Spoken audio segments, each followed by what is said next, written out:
tasked with assembling an elite team to travel through time.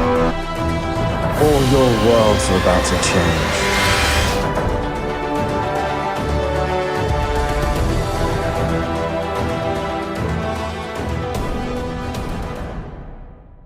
Hey guys, Nick here. Welcome back to my Legend of Tomorrow episode review. My thoughts on the season premiere of Legend of Tomorrow, titled Out of Time. And you know, it's good to be back after the summer break.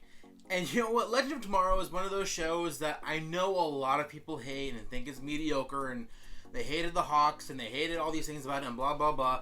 This is a show that, you know what, it's cheesy, it can be over the top, the CGI kind of sucks sometimes. But you know what? I have fun with it, and while it's not my favorite DC show, I like it enough. Obviously, you know, I like it enough to review it.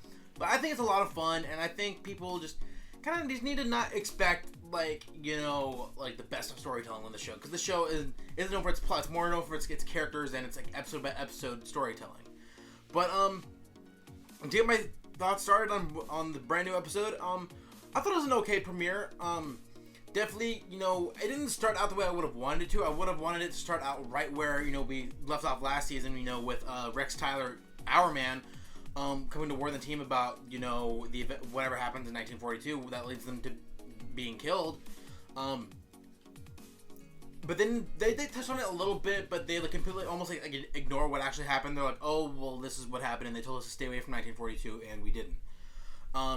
So throughout the episode, we see so many time jumps between, you know, the team starting out in that mission in France, saving the king or the future king, and making sure he's conceived and stuff like that, and then like Sarah's hitting on the Queen of France or whatever, and I thought that was a little weird because like, I love diverse characters, especially, you know, whether it's characters of color or characters of different sexualities, and I love that we have a bisexual character in Sarah Lance, but at the same time, we don't need Sarah to be, you know, hitting on every single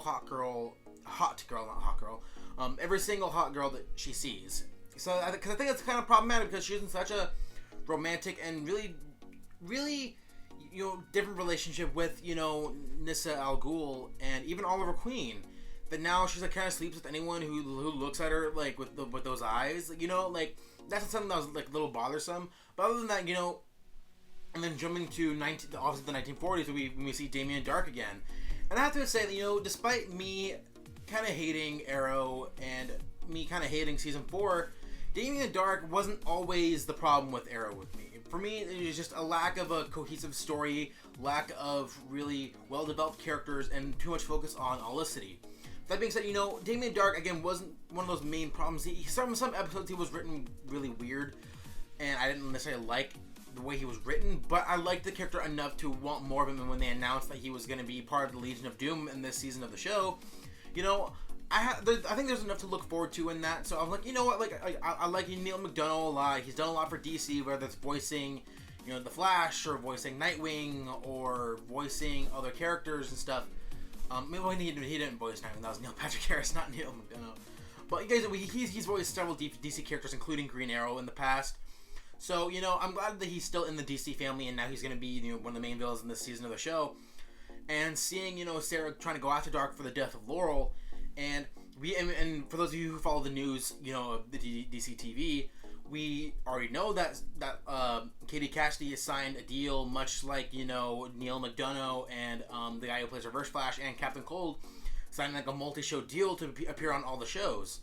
So I'm curious to see how they're gonna handle the bringing back Katie Cassidy.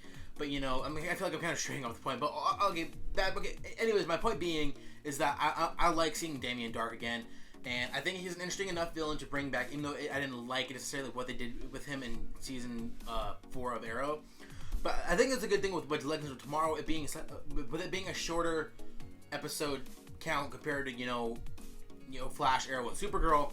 I think it's a nice breadth because I think this season's only like 13 episodes or something along those lines. Because last season was 16 episodes, so we'll see how that goes. But I think it's good that this show's only 13 episodes, at least a shorter amount.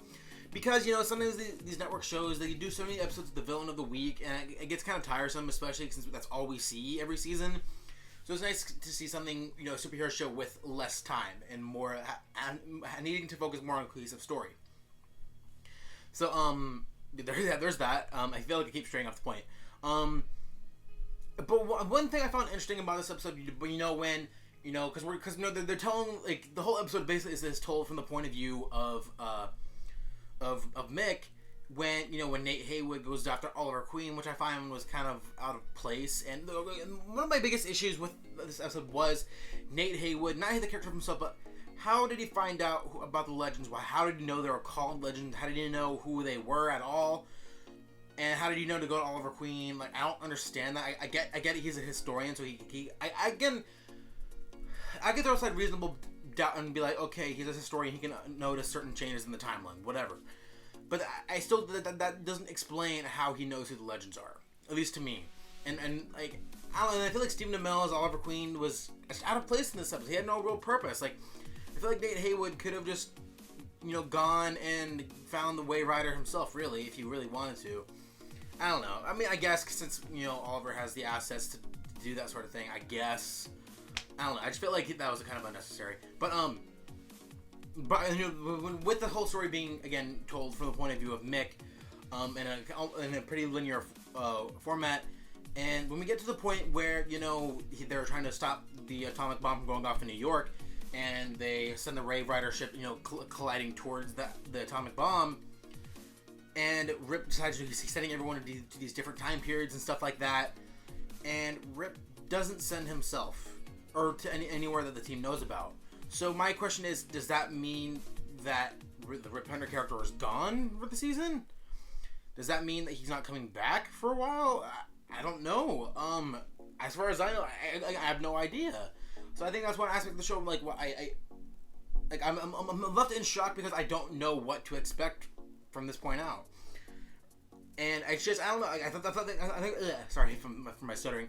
I think that was just an interesting way of, kind of adding more stakes to the team that they don't know where Rip is, and Rip didn't want them to know where they were.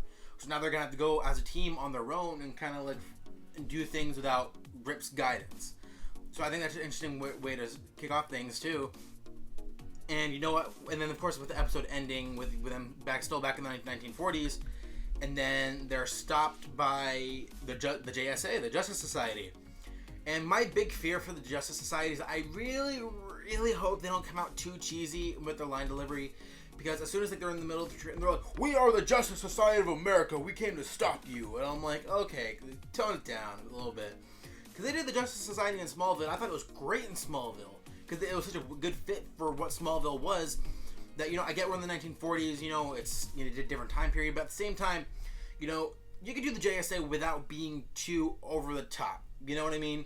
So that was just something that was a little bothersome, but overall, I didn't, like, it's cool to see the JSA, I'm excited to see the JSA, but yeah, I think, with that being said, nothing else was really all that, I don't know, this episode, it was a good premiere, but it kind of just felt like any other episode of Legend of Tomorrow. Like, I had fun with it, the story wasn't that compelling, but there was enough interesting stuff going on there. Of course I'm looking forward to the JSA, of course I'm looking forward to the Legion of Doom, seeing Damian Dark work with Reverse Flash, seeing the return of Captain Cold, and I forget who the fourth villain, and Malcolm Merlyn, he's supposed to be the fourth villain, I guess. Yeah, I have my issues with Malcolm Merlyn, but I'm not going to go there. I've already ranted enough about with Arrow stuff with all my videos. So, yeah, I think that's it. Again, I liked this episode for what it was. It had its issues, and like any episode of Legend of Tomorrow, it's going to have its issues. Again, I'm looking forward to the JSA. I'm looking forward to the Legion of Doom. I'm especially looking forward to the four-way crossover between all these shows. I'm looking forward to being introduced to the new Vixen, who's not Maria McCabe, who's Maria McCabe's grandma, and seeing more of the more expansive DC TV universe, and I'm really looking forward to that.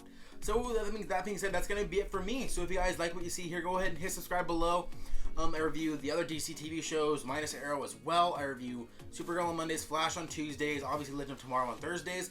I also review Star Wars Rebels if you guys want to watch. If you guys watch that show and want to watch my reviews, I also have trailer reviews for the trailer review for the brand new Star Wars Rogue One trailer that just dropped today, as well as other movie reviews coming out.